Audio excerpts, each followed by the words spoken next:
अच्छा जी, तो आपके पास क्वेश्चन गिवन है, पेपर 2 का है ये, ठीक है। एंड अगर हम ईयर देख लें एक दफा, तो क्या कह रहा है कि it is November 2012, paper 1 2, paper 2 1, that mean दूसरे पेरेंट का है, क्वेश्चन नंबर 5। डेटा आपके पास मौजूद है, डेटा आपके पास गिवन है। बोल क्या रहा है, in diagram 1 4 semicircle are drawn, 4 semicircles are drawn, ठीक है। 1 2 3 और 4 नजर आ रहे हैं। कितने सेमी सर्कल? 1 2 3 और 4। And inside the square of 10, ये भी 10 है, 10 हो गई, 10 हो गई और 10 हो गई। तो diameter of a circle is also 10, semi circle is also 10। तो रेडियस क्या हो जाएगा? 5 और 5। जो गिवन इंफॉर्मेशन होती है ना, हमें उस हिसाब से सोचना होता है। अगर हम उस हिसाब से नहीं सोचेंगे, ऑटोमेटिकली हमें वो चीज समझ नहीं आएगी। Each semicircle has the side of square are its diameter, ठीक है। Two region A and B are shown, this is A and this is B. क्या कहते हैं perimeter of the region A? Perimeter of the region A सिर्फ इतना चाहिए, ये perimeter होगा, ये आपका पेरीमीटर गिवन है। अगर पेरीमीटर ही निकालना है, तो क्या मैं इसको यहां से एक स्ट्रेट लाइन बनाता हूँ। रेडियस 5 है, राइट? रेडियस 5 है, यहाँ पे इधर से बनाते हैं। रेडियस इज 5, ये भी 5 है और ये भी 5 है। और ये स्ट्रेट लाइन होती है तो 180 हो गई, पर ये एंगल कितना हो जाएगा? 90 का। तो क्या ये एक आपके पास सेक्टर नजर आ रहा है 90 के एंगल वाला? कौन सा सेक्टर नजर आ रहा है? 90 के एंगल वाला सेक्टर नजर आ रहा है, विच मीन्स के जो इसका होगा ऑटोमेटिकली वो इसी दूसरे का भी होगा। जो इसका निकालेंगे वो इसका भी होगा, क्योंकि ये भी 90 पे बन रहा है और रेडियस 5 है। तो हम क्या कर सकते हैं, हम थोड़ी सी मेहनत करके इस पे काम कर सकते हैं, दैट इज, ठीक है। एक आर्क निकाल लेते हैं, आर्क लेंथ। वो क्या हो जाएगा? 90/360 इंटू 2 पाई। आर क्या हो गया? 5, क्योंकि रेडियस 5 है। अच्छा, इसका जो आंसर है 9 और 9 कटा, 9 1 जा 9 4 जा 2 1 जा 2 2 जा 2 2 जा, तो बचा क्या मेरे पास? टोटल मिला के 5/2 पाई बचा गया।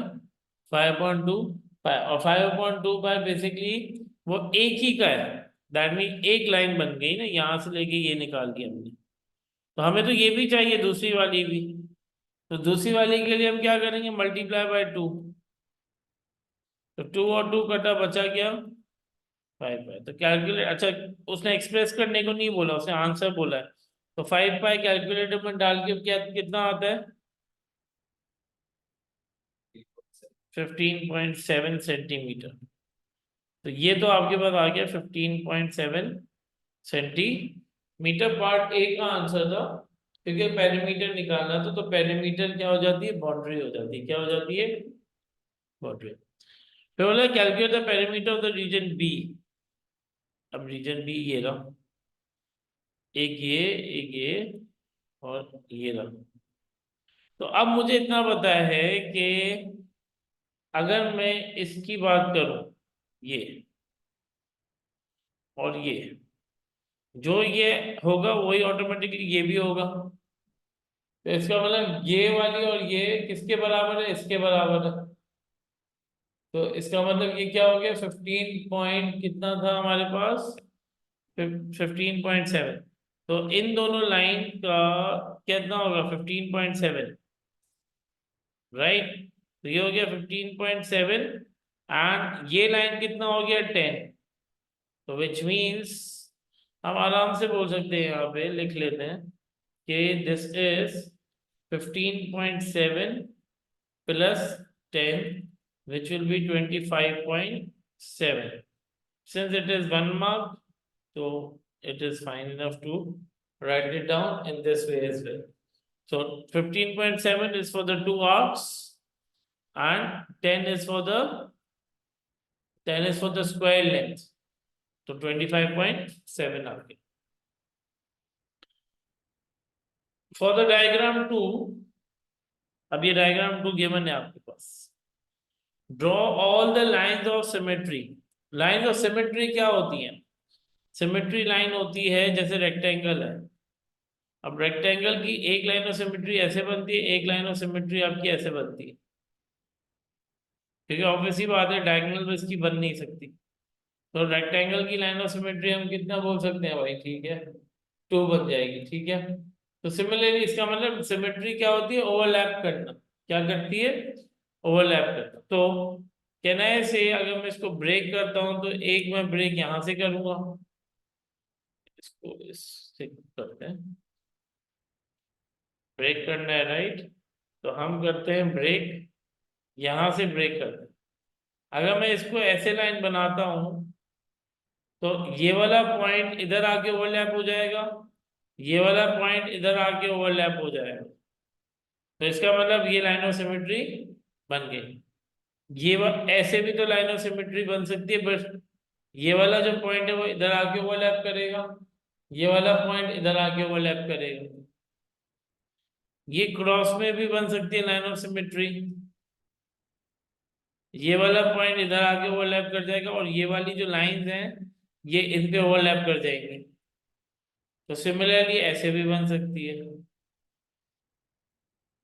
स्केल से बनाएंगे तो ऑटोमेटिकली उसने draw all the line of symmetry से बोल दिया, तो हम इन सारे पॉइंट्स को हम क्या करेंगे? सबको हम ड्रॉ कर देंगे. तो टोटल मिला के 1 2 3, 1 2 3 और 4 लाइन ऑफ सिमेट्री. कितनी है? 4 लाइन ऑफ सिमेट्री. फिर क्वेश्चन ने बहुत क्लियरली बोल दिया, state the order of the rotation symmetry. अब what is order of the rotation symmetry? That means के मैं हमेशा पंखे वाली एग्जांपल देता हूँ, फैन वाली. क्या आपके फैन में 3 विंग्स होते हैं राइट? Wing 1, wing 2, wing 3. जब ये घूमता है तो विंग 1 इधर आ गया, विंग 2 इधर आ गया और विंग 3 इधर आ गया. अब देखिए विंग की पोजीशन सेम है, but original wing has moved, but the diagram is still the same. The diagram is still the same. फिर इसको विंग को अलग किया, फिर इधर आया और इधर आया, तो ये 1 हो गया, अब ये 2 हो गया और ये क्या आ गया? 3. फिर एक और दफा ड्रॉ करते हैं, 1 इधर आ गया, 2 इधर आ गया, 3 इधर. तो इसका मकसद क्या हुआ? इसका मकसद ये हुआ कि विंग की पोजीशन कितनी रोटेशन के बाद ओरिजिनल पोजीशन जैसे लग रही थी, पर वो ओरिजिनल पोजीशन है नहीं.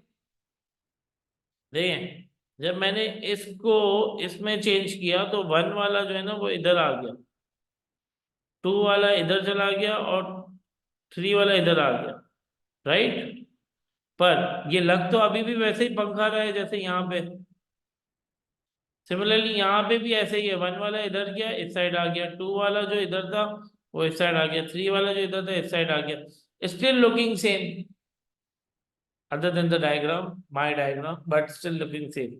पर आप राइट पे देखें, जो 1 इधर था वो इधर आ गया, 2 इधर था वो इधर आ गया, 3 इधर था वो इधर आ गया, स्टिल लुकिंग. तो कितनी घूमने के बाद ऐसा लग रहा था कि सेम है, पर वो ओरिजिनल पोजीशन तक पहुंचने में कितनी दफा घूमेगा? तो देखो एक दफा जब घुमाया सेम दिखा पर ओरिजिनल नहीं है, 2 दफा जब घुमाया सेम दिखा पर ओरिजिनल, तो तीसरी दफा जब घुमाया तो ये मेरे पास क्या नजर आ रहा है? ओरिजिनल भी दिख गया, जो कि एक्चुअल पोजीशन थी. तो मुझे पंखे की जो रोटेशन सिमेट्री होती है वो कितनी होती है? 3. अब इधर देखें, मुझे ये स्क्वायर है, स्क्वायर के अंदर शेप एक जैसा है, राइट? ये भी, ये भी, ये भी, ये भी, everything is just same. Let me just erase this. Rotation symmetry आपको पता है, लाइन ऑफ सिमेट्री 4 होती है। पर what you now see is कि 1 2 3 4 ये सब सेम है। ये वाला हिस्सा अगर रोटेट होके इधर आ जाएगा कोई फर्क दिखेगा ही नहीं।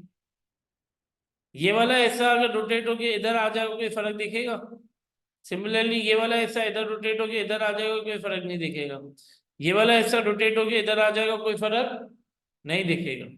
जब ये वाला पॉइंट, इसका मतलब इधर आ जाएगा घूम के रोटेट होके, मतलब पूरे स्क्वायर को रोटेट कर रहा हूं, तो ये वाला पॉइंट इधर आ जाएगा, ये वाला पॉइंट इधर आ जाएगा, ये वाला पॉइंट इधर आ जाएगा, ये वाला पॉइंट इधर आ जाएगा। तो मैं इसको कितनी दफा घुमाऊंगा? 1 2 3 4, 1 2 3 और 4 दफा घूमेगा तो मुझे फिगर ओरिजिनल दिखेगी, पर वो ओरिजिनल होगी नहीं। तो रोटेशन सिमेट्री इसकी कितनी है? 4। लाइन ऑफ सिमेट्री भी कितनी होगी इसकी? 4। अच्छा जी, moving ahead, part D. The diagram 3 shows the combined region of A and B. Combined region of what? A and B. क्या कहते हैं? Area of the shaded region. अब देखें जरा, सवाल को गौर करें, ठीक है? सवाल जब तक ऑब्जर्वेशन नहीं होगी ना, सवाल नहीं होगा। अब यहाँ पे बच्चा बहुत सोचेगा कि भाई मैं इसका एरिया निकालूं और इसका एरिया निकालूं, और 1000 दफा सोचता रहेगा कि ये कैसे निकलेगा। ठीक है, निकल सकता है, जरूरी नहीं है, बट वही वाली बात है कि why to waste our time. पर मैं एक चीज ऐसी सिचुएशन में देख सकता हूँ, एक ये हिस्सा यूज हो रहा है, एक ये हिस्सा यूज हो रहा है। क्या ये स्क्वायर का एक हिस्सा हो गया? अगर आप नोट करें, सेम शेप, एक ये वाली, ये वाली, ये सेम शेप, राइट? क्या मैं, ये भी ऐसी शेप बन रही है, ये भी ऐसी शेप बन रही है, राइट? सिमिलरली ये भी ऐसी शेप बन रही है, क्या ये भी ऐसी शेप बन रही है? तो इसको भी देख रहे हैं, ये भी कैसी शेप बन रही थी? एग्जैक्टली वैसी ही शेप बन रही है जैसी दूसरी बन रही है। रोटेट कर रहे हैं ना, ऑब्वियसली बात है, सब शेप सेम आ गई। तो क्या मैं बोल सकता हूँ कि मेरा जो स्क्वायर है वो बेसिकली, एक square can be the shaded area is equal to quarter of square area, मतलब 1/4 हो जाएगा ना? क्या हो जाएगा? 1/4 हो जाएगा। तो ये क्या हो जाएगा? 1/4 L²। तो L क्या हो जाती है? लेंथ।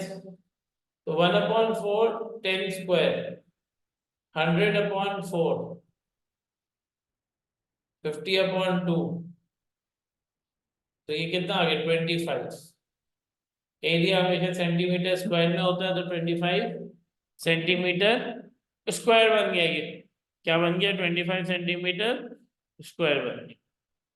चलें जी, अगर आगे हम इसी चीज को लेके चले, hence calculate the region area of the region A shown in diagram 1। एक दफा देख लेते हैं डायग्राम 1 में रीजन ए कौन सा है।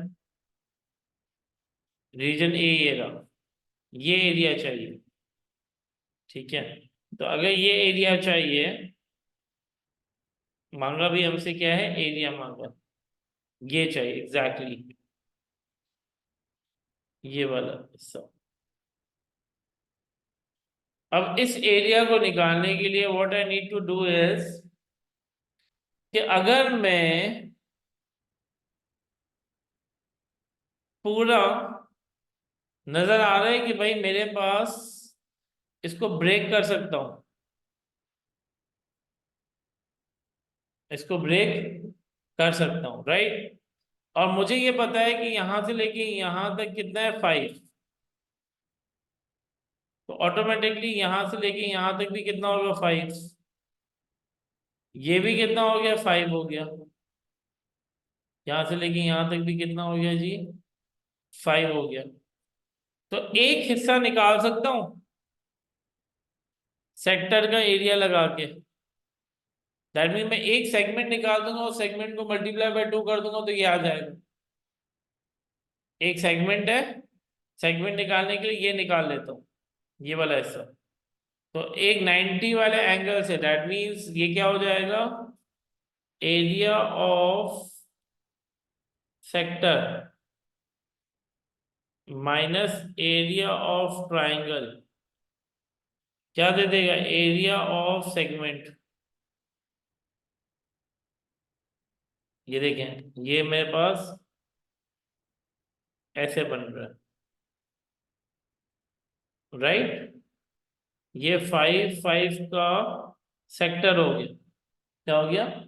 तो अगर मैं यहां से लेके यहां तक ये चीज निकालना चाहता हूं तो मुझे सेक्टर से क्या माइनस करना पड़ेगा, ट्राइंगल। तो एरिया ऑफ सेक्टर क्या हो जाएगा 90/360 into pi 5 square minus area of triangle half into 5 into 5, half into 5 sine 91 होता है ना, क्योंकि 90 डिग्री बन रहा है ये। अच्छा ये क्या हो जाएगा, काटो, 9 1 जा 9 4 जा, तो 25/4 माइनस 25/4 -25/4। तो जरा 25/4 माइनस 25/4 करें कैलकुलेटर में जल्दी से। 25/4 माइनस 25/4/2, सॉरी नॉट 4, इसको करेक्ट करें, /2, क्योंकि ट्राइंगल तो 2 ही होता है ना जी। तो 25/4 माइनस 25/2, 25/4 पाई माइनस 25/2, 7.13 कितना आ रहा है, 7.13 आ रहा है एक सेगमेंट का, 0.13।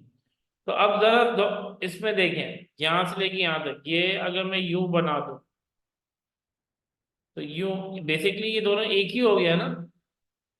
तो जो आपका ये वाला एरिया होगा वही आपका ये भी होगा, तो ये भी तो 7.13 होना चाहिए।